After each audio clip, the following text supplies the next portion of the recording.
পাত্রে দেখতে এসে হবু শাশুড়িকে নিয়ে পালালো জামাই। আমি রিয়া। রিয়া রিয়া আমার মেয়ে। মেয়ে? আপনার মেয়ে? তুমি দেখিয়াও দেখলা না, তুমি শুনিয়াও শুনলা না।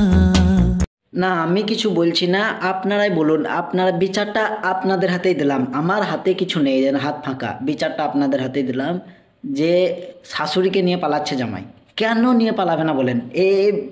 এটা মা মেয়ে, এটা মা এটা মেয়ে, মানে কেন নিয়ে পালাবে না বলুন? বিচারটা আপনারাই করেন। আমি বিচার করতে জানি না, আমি বিচার করব না, আমি কোনো বিচার করিনি আজ পর্যন্ত, আমার কোনো বিচার নেই, আমি কারোর বিচার করতে পারি না, বিচার করতে জানি না, বিচার করব না। আপনাদের হাতেই দিলাম, বিচারটা আপনারাই করুন। শাশুড়িকে নিয়ে পালাচ্ছে জামাই, কেন পালাবে না বলুন? আপনি যদি আপনার কোনটা দরকার, আপনি কোনটা নেবেন বলেন? দেখেন শাশুড়িটা দেখেন, আপনি শাশুড়িটা আগে দেখেন। এটা বিটি, এটা শাশুড়ি।